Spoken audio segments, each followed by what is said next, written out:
وَأَعْتَدْنَا لَهُمْ عَذَابَ السَّعِيرِ، اور ہم نے اپنے منکرین کے لیے آگ کا عذاب تیار کر رکھا ہے، یعنی شیاطین کے کانٹیکسٹ میں بات ہو رہی ہے۔ وَلِلَّذِينَ كَفَرُوا بِرَبِّهِمْ عَذَابُ جَهَنَّمَ، اور جن لوگوں نے اپنے رب کا کفر کیا ان کے لیے ہے عذاب جہنم۔ وَبِئْسَ الْمَصِيرُ، اور کیا ہی بری جگہ ہے دوزخ رہنے کے لیے۔ اللہم اجرنا من النار، آمین۔ اذا القوا فیہا سمعوا لہا شہیقا وہی تفور، جب وہ دوزخ میں جھونکے جائیں گے تو دور سے دوزخ کی گرج کی آواز سن رہے ہوں گے، وہ جوش مار رہی ہوگی۔ تکاد تمیز من الغیظ، اور وہ اتنے غصے میں ہوگی کہ قریب ہے کہ دوزخ پھٹ پڑے۔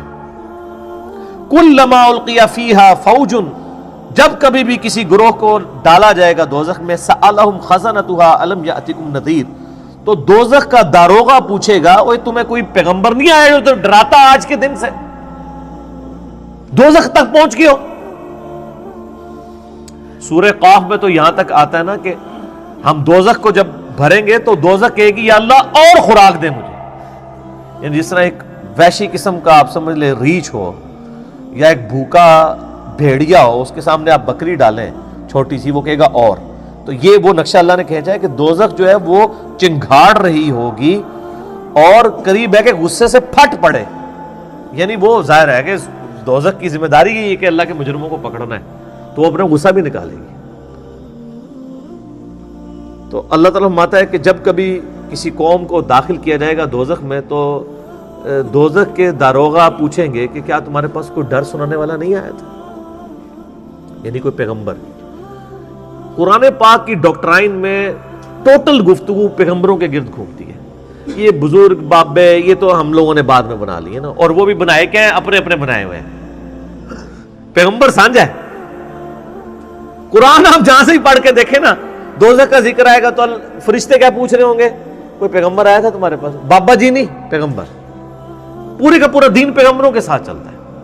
بابے تو ہر ملک کے اپنے، ہر فرقے کے اپنے، ہر علاقے کے اپنے، اور ایک کا بابا دوسرے کا دجال۔ یہ بھی ذہن میں رکھے سر، بابے تو سانجے ہو ہی نہیں سکتے۔ ایک کہتا ہے مجدد دین ملت، دوسرا کہتا ہے مجدد دین بدعت ہے وہ۔ ایک کہتا ہے یہ حکیم الامت ہے، دوسرا کہتا ہے یہ مریض الامت ہے، اور دونوں طرف کروڑوں لوگ ہیں کہنے والے، تھوڑے نہیں ہیں۔ قرآن کی ڈاکٹرائن میں پیغمبر ہے، جب کبھی کسی قوم کو دوزخ میں ڈالا جائے گا تو اس کا داروغہ پوچھے گا، اور اس کا نام آیا ہے سیدنا مالک علیہ السلام، پارہ نمبر 25 کے اندر، کہ بھئی کوئی آیا تمہارے پاس، کوئی پیغمبر نہیں آیا یار؟ قالوا بلا قد جاءنا نذیر، وہ کہیں گے ہاں ہمارے پاس ڈر سنانے والا پیغمبر تو آیا تھا۔ فکذبنا وقلنا ما نزل اللہ من شیء، تو ہم نے اسے جھٹلا دیا اور ہم نے کہا اللہ نے کوئی چیز نازل نہیں کی۔ ان انتم الا فی ضلال کبیر، تم تو نہیں ہو مگر کھلی گمراہی میں۔ ہم نے پیغمبروں سے ٹکر لے لی۔ ایک تو ڈائریکٹ ٹکر ہے نا کہ ایک بندہ پیغمبروں کے ہونے کا انکار کر دے، اور ایک دوسری ٹکر ہے کہ آپ کو پیغمبر تو ماننا ہے لیکن آپ کی بات کوئی نہیں ماننی۔ اے جہاں مٹھا اگلا کس نے ڈٹھا، دونوں ایک لیول کے جرم ہے اپنے انجام کے اعتبار سے، ایک عملی کفر ہے ایک اعتقادی کفر ہے، والعیاذ باللہ تعالی۔ وَقَالُوا لَوْ كُنَّا نَسْمَعُ وَنَعْقِلُ مَا كُنَّا فِي أَصْحَابِ السَّعِيرِ، اور وہ کہیں گے کاش ہم نے دنیا میں بات سن لی ہوتی، اپنی عقل استعمال کر لی ہوتی تو آج ہم دوزخ میں نہ پہنچتے۔ یہ یونیورسل ٹروتھ ہے سر، اس آیت کے اوپر میں گھنٹوں بول سکتا ہوں، کئی لیکچرز میں نے کراس ریفرنس کے طور پہ اس آیت کو کوٹ کیا ہے کہ دوست کی کہیں گے کاش ہم نے دنیا میں بات سن لی ہوتی اور اپنی عقل استعمال کی ہوتی، آج ہم دوزخ میں نہ پہنچتے۔ تو ویسے تو دوزخیوں کا کلام ہے نا، صحیح بھی ہو سکتا ہے غلط بھی، اللہ نے اس کو یہیں پہ کل کر دیا۔ فَاعْتَرَفُوا بِذَنبِهِمْ، انہوں نے اپنے اصلی جرم کا اعتراف کر لیا، اللہ نے بھی مان لیا کہ یہ بات یہ سچی کر رہے ہیں۔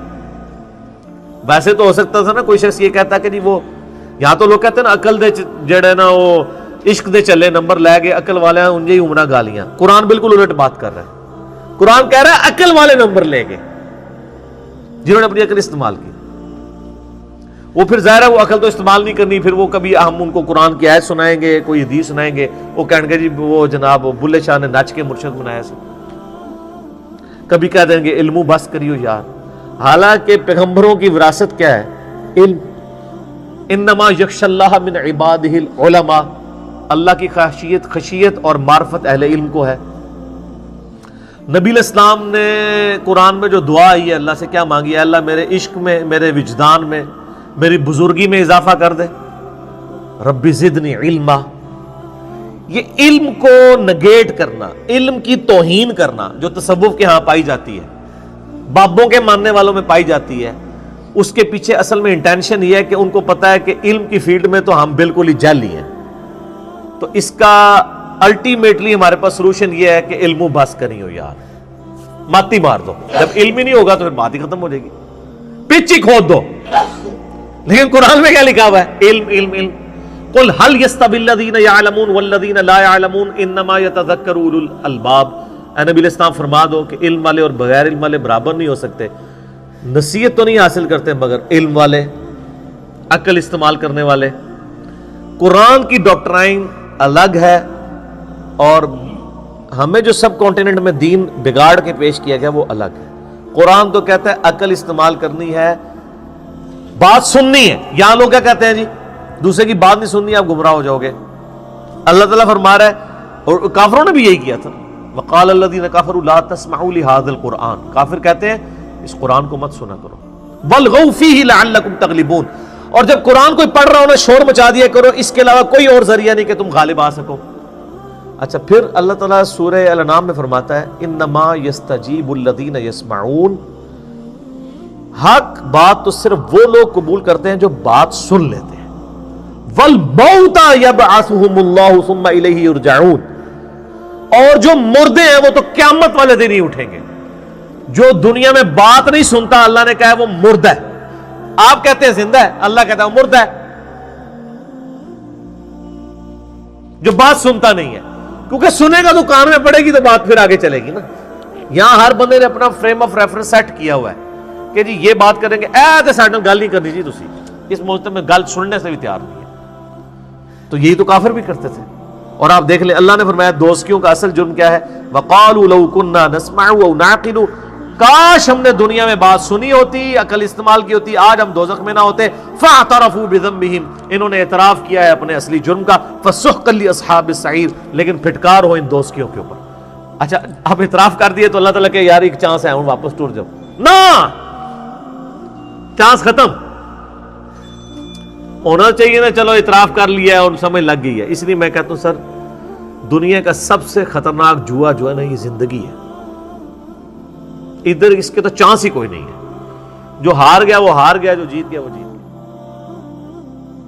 اذا القوا فيها سمعوا لها شهيقا وهي تفور تكاد تميز من الغيظ كلما ألقي فيها فوج سألهم خزنتها